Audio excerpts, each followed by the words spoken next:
Hi, everyone, and welcome to the recent 2021 budget. My name is Joachim Saldana, and I'm a member of the international tax team at Nishit Desai Associates. With me are my colleagues Varsha Bhattacharya and Parul Jain, who are also both members of the international tax team at Nishit Desai Associates.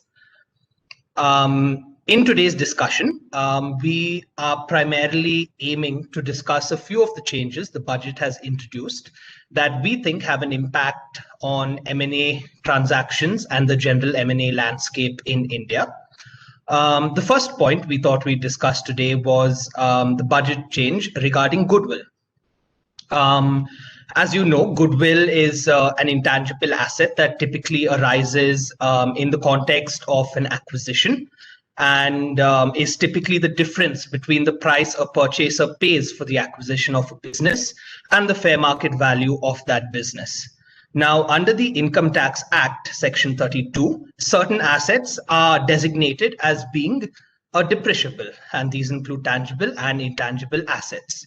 Up until very recently, there was a lot of discussion and debate on whether goodwill qualified as an intangible asset that could be depreciable under the Income Tax Act. While there was a Supreme Court ruling about 3 or 4 years ago that goodwill simpliciter is depreciable, the Supreme Court did not consider several sections in the Income Tax Act that limit or restrict the goodwill, that the amount of depreciation that can be claimed on goodwill in a merger context. What this meant was that there was significant grayness on whether goodwill would actually be depreciable post a merger. There have been divergent rulings from Indian courts on this matter. And while there have been a few favorable to the taxpayer, the Indian tax authorities have appealed these. What the budget does is state clearly that goodwill is no longer a depreciable asset. So to that extent, the question is settled. But I'm going to throw now to my colleague Parul to get her thoughts on whether she thinks this change is likely to actually reduce litigation and what kind of impact thinks it's likely to have on the existing litigation regarding goodwill. Thanks, Joe, for this useful insight. And I think, there are a lot of transactions happening these days where, companies are struggling with this issue of depreciation on goodwill. And while tribunal rulings have been positive in this respect, at least the last 2 or 3 tribunal rulings, the issue with respect to finality of this controversy has always been, something which has troubled, the mergers and acquisitions and the issue regarding claiming depreciation on goodwill. So at least one good thing is that this rest to controversy with respect to claiming depreciation on goodwill simpliciter. But at the same time, it does open up a whole big box of other issues. For example, if there is a merger that's taking place and as per the valuation report, the excess of the consideration which is being paid over the value of the assets is being identified in the valuation report as being accorded to certain other intangibles, and it's not really accorded to simpliciter goodwill. Would tax authorities still litigate the eligibility of depreciation on such assets? And that will probably still continue. Taxpayers will still argue that these assets are not in the form of goodwill, but identifiable intangible assets on which depreciation should still be available. And tax authorities will continue arguing that depreciation should not be available. So that to that extent, the controversy will continue. For existing matters, I think the question that comes up as to what really is going to happen to the cases that have gone up in appeal, because tax authorities' position would continue to be that these assets were in any case not depreciable. And so the appeal, mechanism and the cases which are up for appeal, they will still have to be heard based on merits. There's also a provision for deducting the amount of depreciation which has been claimed from such goodwill at the time of sale of assets. And we just hope that taxpayers are not caught up in a double whammy whereby they sell the assets and the purchase price is adjusted and at the same time, the court rules against them. So that debate will still continue. Thanks, Parul. So some issues closed, but some new issues opened up. I'm going to throw to my colleague Varsha now, who's going to discuss some of the changes the budget has introduced with respect to slum sales in India. Thanks, Joe. Continuing on this line of trying to put to rest certain issues that have been heavily litigated before courts in India, another change that has been introduced or is proposed to be introduced by the budget is to basically amend the definition of slum sales as it is currently in the Income Tax Act. For just a brief background, slum sales are essentially a sought after mechanism to undertake some sort of asset acquisitions in India and basically apply in situations where an entity is transferring an entire business undertaking to another purchaser instead of selling assets piece by piece.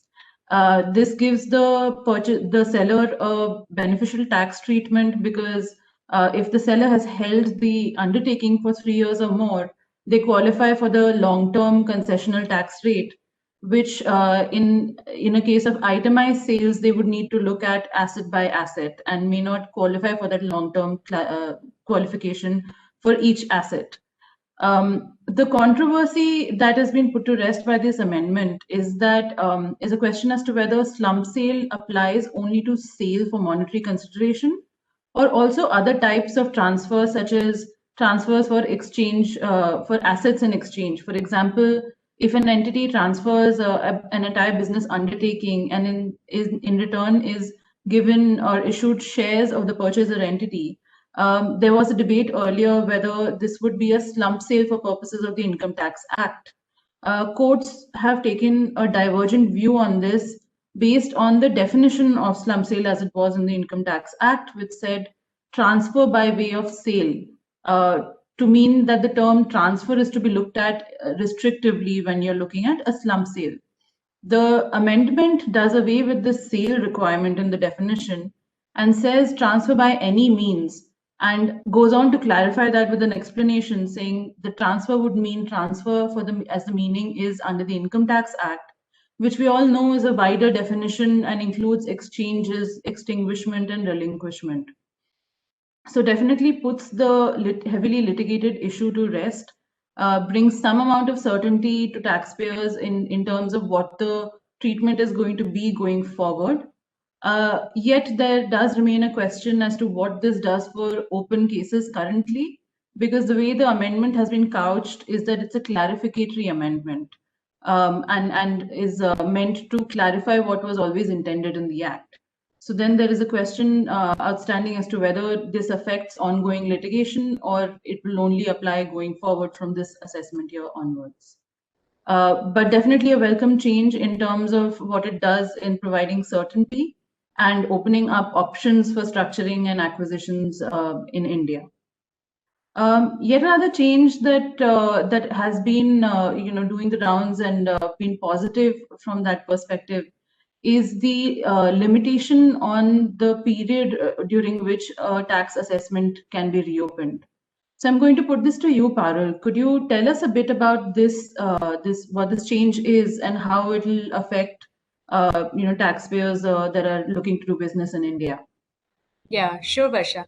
I think this is a really positive change that has come out and it reinforces, the government's thought and intention to resolve disputes in a timely manner in India.